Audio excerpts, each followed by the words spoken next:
Is this GSL Finals build? Yes, Trigger. You just got a sneak peek of what's going to be at the GSL Finals. You heard it here first. That'd be fantastic. That'd be amazing. I always feel like some of the jankier builds from the lower leagues, if done really effectively by the higher players, would just be so much fun to watch. Yes, I agree. I had someone go literally nothing but banelings the other day in ZvZ, and I couldn't stop them. Nothing but banelings? Nothing but banelings. It was like, oh, I just couldn't like max up enough to like take down the banelings, and then it was just this wall of like 50, 60 banelings rolling over my bases. Oh my gosh, that sounds like Boom. Sounds like you were playing against a Boom Smurf. That's ridiculous. Yeah, Boom's a big fan. He fancies himself the Bane King, even though we fought for honor and I won and should be dubbed the Bane King. But still, Boom fancies himself. There's only a little salt there. Yeah. All right. Well, it doesn't look like we have another. Well, maybe we could do Gabe versus John. Yeah, let's do Gabe versus John. John plays Zerg. John play Zerg. This will be the last one. Alright. We'll see if they're ready, and we'll load into this final viewer show match for the day. Man, today we had quite a few. It started super slow. Nobody was on, but all right, Gabe. Ready, Gabe? Come on, Gabe. He's ready. Let's do this. Okay, so ZvZ on Turbo Cruise. I'm excited. Gabe versus JRG? Yeah, that's John. John. Okay. Yeah, John in Twitch chat, and also. All right, so it's gonna be like I don't know how Ling Bane interactions. ZvZ Ling Bane inside these inhibitor zones is gonna be so weird. Yes, the physics brain says that like if you're chasing them down, they would then also slow down, and you would be able to sort of get away. You ran out of gummies? Okay, go find something else, sweetie, and I'll have you in just a minute. Sorry. But the potential for some surrounds to go around is really what interests me the most. How quickly can you kind of get around these? Is it worthwhile taking the longer path to the outside, or just cutting down the middle and taking your chances? Yeah, I'm super curious about like what's the what's the timing on that? If going through the middle is faster or the sides, and I'd be interested to see what that. And I think how much the creep spread will really disaffect or counteract, I think is the word I'm looking for, those slowdown zones, and how important it's going to be to kind of contest that creep down the middle when it is anything else versus Zerg. Yeah, for sure. That'll be really interesting. Alright, well, in the top right-hand corner of the map, in the blue, playing his off-race Zerg is John. Representing All In, actually. All Inspiration. Oop, sweetie, go ahead. And spawning in the lower left corner, our green Zerg for the day. It is... Do we call him Gabe, or do we call him DarthGaby? I call him Gabe, but... Just Gabe? Yeah, just Gabe. It's Gabe. It's our one and only Gabe from the Plebs clan. Do you call him DarthGaby? I do call him DarthGaby, and that is only because in IRL, we have a real friend named Gabe, and conversations get really confusing. Oh, okay. That's funny. Okay, also, the fact that the overlords slow down through the inhibitor zones is like... It means slow overlords go even. Now, slower. John has taken the pathing, or probably the pre-designated pathing that takes him through those. It looks like Gabe has kind of skirted it a little bit. No, he's going to hit the second pathing.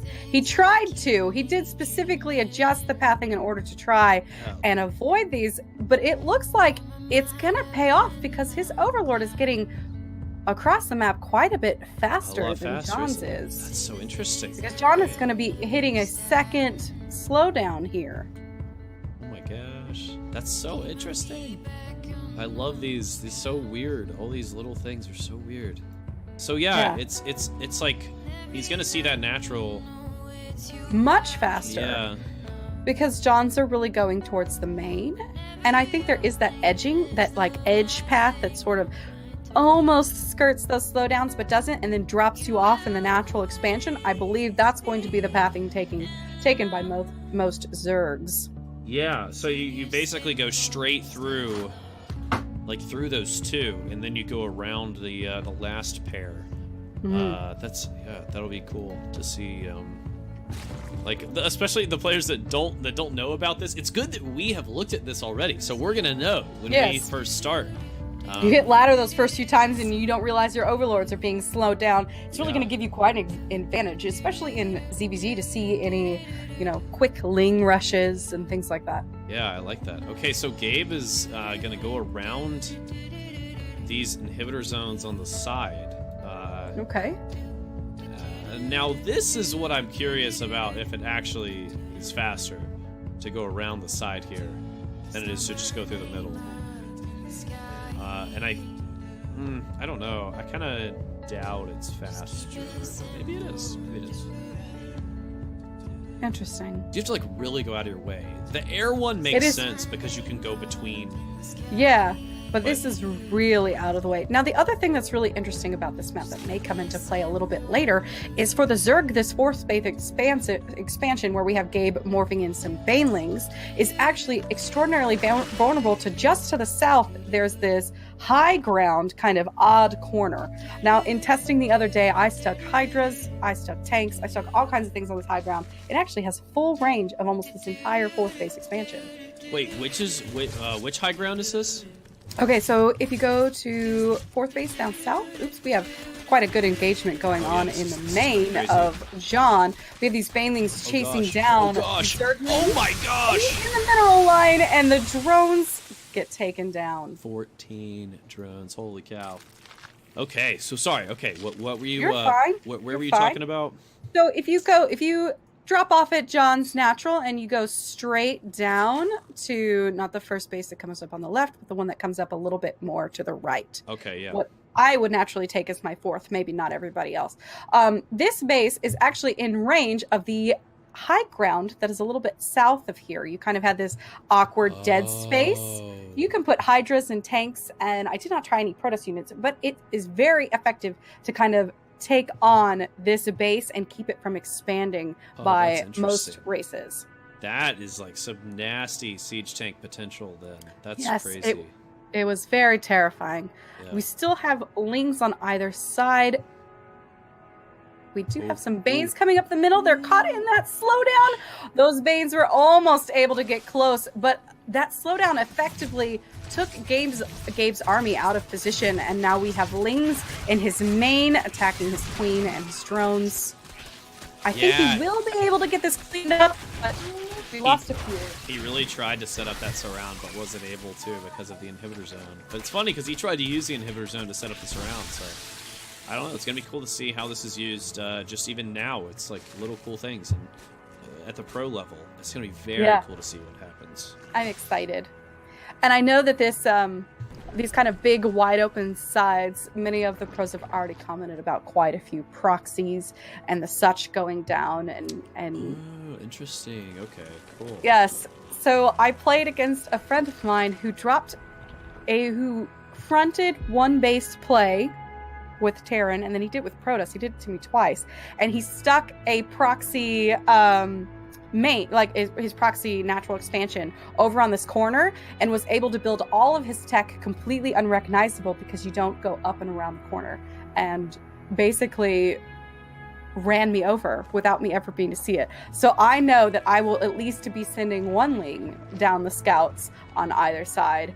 It's quite an exciting, open opportunity because it's so out of the way. Who would think to look there? Yeah, that's interesting. That's a good point. I think John thinks just like me as he's dropped I was just about to say that. Yeah, that hatchery up there. That is it is seriously off in no man's land. Mm-hmm. There's no reason to ever go over there. Ever. ever. And I think that if Zerg rallies the drone production directly into that base and kind of leaves it on a separate hotkey, that you could really build up minerals and be a 3-base Zerg with a 2-base front and really kind of catch everyone unaware of exactly how many resources you are in advantage. I think you're right. Man, one thing that I'm seeing from Gabe is just he is not droning. I wish he would drone harder, because it's like 28 to 43 workers is not where you want to be. No. If he, but he is getting those upgrades out. So he's getting the +1/+1, which, okay. At the same time, John's getting mutas, or Aspire, which is nearing completion. Yeah, I really don't like Gabe's position. This is going to be, this is definitely John's definitely game. Behind, and we're seeing a tech up going down for John. We do have a scout going on, so I think he'll be able to see it, but will he have time to react? And without his droning that's been happening, will he be able to have the resources in order to really counteract what's going on, since John does have such a resource pool that he can currently pull from? Oh dear, and Gabe actually just barely did not see the Spire too. So he has no idea. He's completely in the dark. Yeah. We do have that 3rd base going down, and he's mining gas from it, pushing to get that gas to support this Spire that's going down for John. Okay, so Gabe reacting to something. I guess he figured it out somehow, but he did put down spores everywhere and is getting hydrogen. And Gabe has also chosen to go for that kind of off-base, high-ground, odd placement. That's hilarious. They both decided to do that. Now the armies are on either side of the map from each other, kind of uncontested. We're going to see... Well, they've left John uncontested in Gabe's main. He will be starting to lose queens and drones while already behind. But with these spines, he's being able to hold it back pretty effectively in John's base. Yeah, now mutas are on the way, and yeah, John basically has free reign here. Yes. A few more lings coming out to try and hold this, but definitely not enough. And these Hydras are not going to do the work that really needs to be done. We're going to start to see the drones fall in the natural. And I think we might see... GG shortly, I assume. GG shortly. We have 14 workers for John down. We only see a few for Gabe, but there they start to go. This is kind of an odd drone trade. I wouldn't call it a base trade, because we did see the drones cleared out in John's natural, and we're seeing them starting to be taken down. No, those mutas are cleaning up all of those roaches, and I think what really put John ahead in this exchange is that odd 3rd base, because although it looked like mini drones were taken down and Gabe might be just fine in that exchange, there's an entire another 3rd base that's fully saturated. Yeah, that's bringing in minerals. Super sick. Man, there's so many mutas. That's like a ridiculous number of mutas. I'm confused about Gabe not leaving yet. He has 17 supply. Maybe he's thinking that he can get something, make something happen with his hidden base, but okay. I don't think so. He just realized that John had that base up there. There you go. There it is. Oh my gosh. Finally been spotted by Gabe, and the muta ball is taking down the bases. I believe that the death animation has begun for our green Zerg player. Indeed. I knew something was amiss. Something was amiss, yes. Hey, well, that means you've got good Gabe sense. You have good game sense, Gabe. I like it. The GG is called, and John takes the game. Nicely done, nicely done. Well, this was a fun first introduction to these new maps. I'm excited to see what I don't know. I'm just excited for the next moving season. forward. And I know, these guys are trying to win a game on top of exploring these new maps, but I think there's a lot to be said about going ahead and hopping into those custom games on your own and kind of exploring what you can do. One of the things that I found kind of changed the way I played and really helped me out was taking this Turbo 84 and using the lines on the edge of the map to expand my creep. Oh, the edges. Yeah. The edges and the bumps kind of are exactly where you can take it along, and if I followed those edges, I didn't really trap my creep spread into a corner and was able to open up the natural pathing pretty easily without having to learn a whole new creep pattern. Yeah, that's very cool. Very interesting. That's okay. I'm gonna have to look out for that. All right, cool. Well, everyone who participated in viewer show matches, thank you for participating. I appreciate it, and thank you, Starlet, for helping me co-cast here. So. Yeah. It was a lot of fun. I really enjoyed it. Yeah, it's really nice. It was fun. Chatting with you and having some games. Oh, good. Yeah. All right, well then I'm gonna take a break, guys, real fast, and then I'll hop back on the ladder. Starlet, thank you again. All right, see you later. All Bye-bye. right, see ya.